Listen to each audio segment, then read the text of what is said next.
Hello friends, today ఒక topic గురించి discuss చేద్దాం అనుకుంటున్నాం. ఏ టాపిక్ అంటే ఇప్పుడు సోషల్ మీడియా న్యూస్ ఛానల్లో కానీ మోస్ట్లీ ఒక న్యూస్ ఎక్కువగా స్ప్రెడ్ అవుతుంది. కానీ యూట్యూబ్ ఇన్ఫ్లుయెన్సర్స్ కానీ మోస్ట్లీ వాళ్ళకి మనీ ఎక్కడి నుంచి వస్తుంది, ఎందుకు వస్తుంది, ఎలా వస్తుంది, వాళ్ళు వచ్చిన డబ్బుని ఎలా ఖర్చు పెడుతున్నారు, ఏం చేస్తున్నారు అని కొంతమంది చేస్తున్నారు. అలా వాళ్ళు ఎలా సంపాదిస్తున్నారు అని చెప్పేసి వాళ్ళు కొంచెం కీ స్టేట్మెంట్స్ చేస్తున్నారు.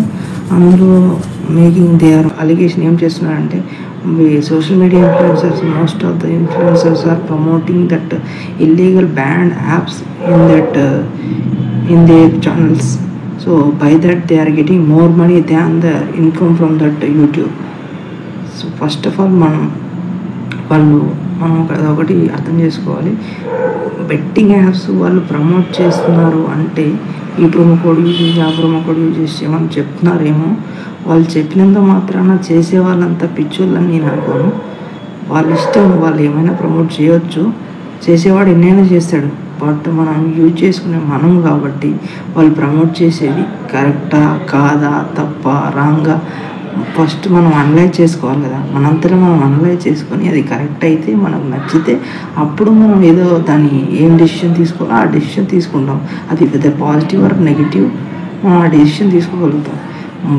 వాళ్ళు ఫోర్స్ చేయమని ఏం చెప్పరు కదా. ఖచ్చితంగా నువ్వు తీసుకోవాలి, ఖచ్చితంగా నువ్వు ఈ బెట్టింగ్ యాప్స్లో ఇన్వాల్వ్ అవ్వాలని ఏం చెప్పరు కదా. సో ఫస్ట్లీ మనం తప్పు చేస్తే తప్ప అది కరెక్ట్ అని చెప్పలేము మనం. వాళ్ళ ఇష్టం, వాళ్ళు ఎన్నైనా ప్రమోట్ చేయొచ్చు. ఏమంటారు ఫ్రెండ్స్? నేనైతే వాళ్ళు ప్రమోట్ చేసిన దానికి వాళ్ళు ప్రమోట్ చేసింది తప్పై ఉండొచ్చు, కానీ వాళ్ళు ప్రమోట్ చేసిన దాన్ని నువ్వు యాక్సెప్ట్ చేసావంటే, నువ్వు యాక్సెప్ట్ చేసి దాన్ని ఫర్దర్గా ఇంకొంచెం దూరం తీసుకెళ్ళావంటే అది నీ తప్పు కింద వస్తుంది, కానీ వాళ్ళ తప్పు కింద రాదు కదా. ఏమంటారు ఫ్రెండ్స్? నేనైతే ఈ విధంగా అనుకుంటున్నాను. మీరు ఏ విధంగా అనుకుంటున్నారో మీ